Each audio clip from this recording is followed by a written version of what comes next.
Kessler, one thing that, and we will talk a lot about this in the context of applied nutrition as well. You have successfully navigated working with large corporations that may or may not be tech savvy. We just talked about Outback Steakhouse, franchise owner. And then on the other side, you have companies like GM and, large organizations that are also not the fastest moving. And you listen to that one statement that somebody said that kind of changed the path of what you were doing. And then one statement that you may have said changed the path of TalkBit and ended up being a part of Google. And I know several such things have happened where you're carefully listening to what the customer really needs and what's the real problems.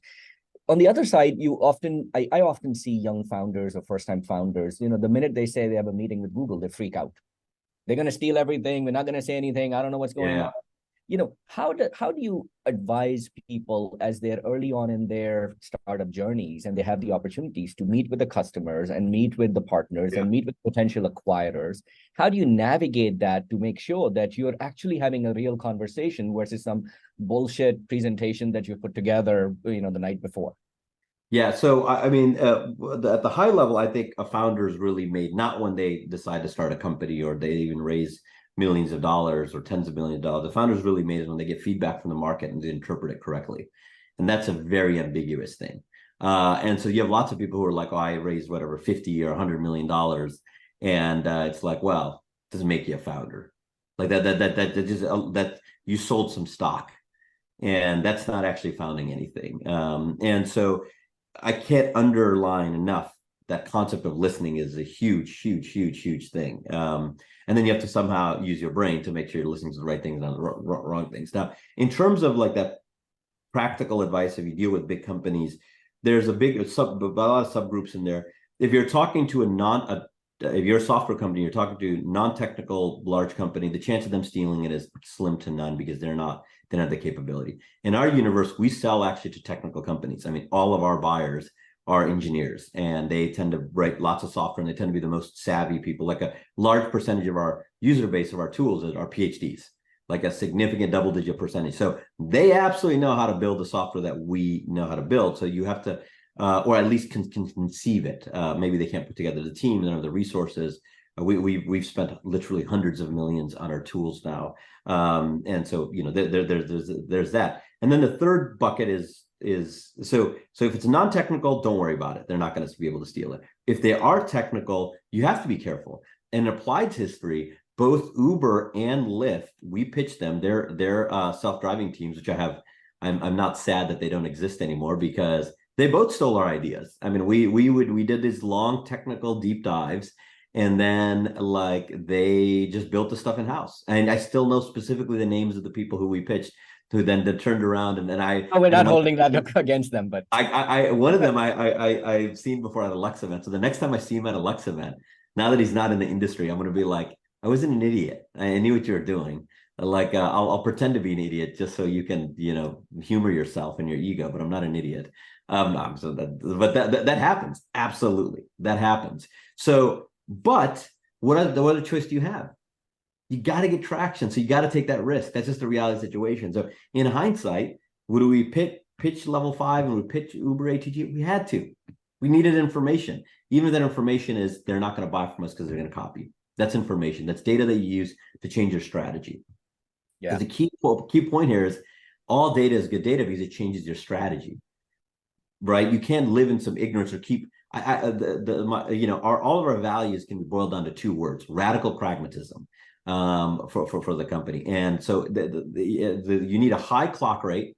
So you need to be talking to lots of people. You need to process information quickly, and then you got to make the right decisions. That's basically the formula. In terms of like the acquirers, the third bucket, the acquirers, I never thought of selling, even with TalkBin. We really had to. It really took us a while, being that weekend, to really figure out, like, do they really want to buy the company? It doesn't seem like. I think any founders who go into building a business to sell, I think you're kind of doomed from the beginning. You somehow don't try hard enough. You somehow feel like there's an out. I've never had that view. It's a very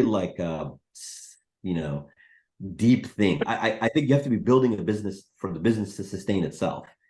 And the moment you don't have that motivation, somehow it shows up in your decisions. And I don't know how, I don't know why, but you have to have the right motivations in building a business.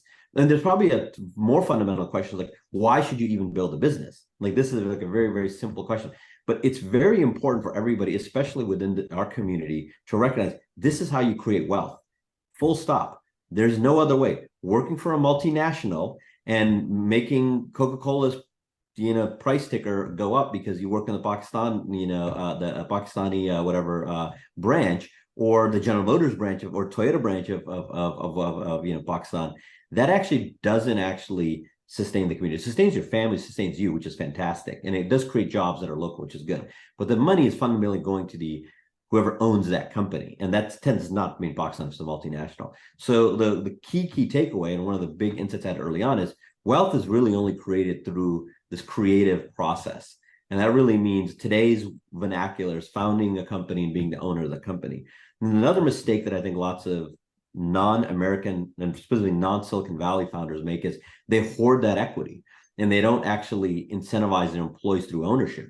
As their employees, they can, like everything, everyone can see through their motivations. Everyone thinks they're really smart and they got the game figured out. Everyone can see your motivation. If you're not giving equity up to your employees, they're not going to be incentivized. It's just that simple. And what really works in Silicon Valley is everybody owns a part of the company.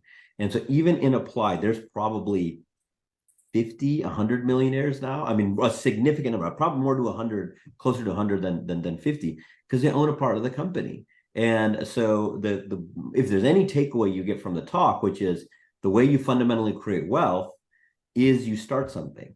And the way that you sustain it in a community or country is that the owners are actually the employees. You obviously can own more, but the owners are the employees. Google alone, just this area in Mountain View, created 10,000 millionaires. 10,000 millionaires. If Detroit had just 50 millionaires moving in downtown, it would change the community, let alone, and that's only Google. Doesn't include LinkedIn and Intuit and WhatsApp and Instagram and Facebook and Apple and Nvidia and there's such a long list just literally within 20 minutes of here that it's almost comical. But so the system works. The Silicon Valley system works. But so sometimes people try to copy and paste the Silicon Valley system, and they just try to copy the we make a lot of money part, and they don't copy all the other parts, which are like it's a software business. It's very sophisticated. People work really hard. They give ownership to employees. The employees work really hard. Everyone works together. There's low attrition. Then when those people leave, they start their own companies, and the founders want, we've talked about this multiple times, like a future founders program. We promote people from in the company to start companies. And we don't have this insecurity that they're going to leave. I expect every one of the people in my company to ultimately leave. And it'd be great if they start companies rather than just go work at Google or go work at Facebook.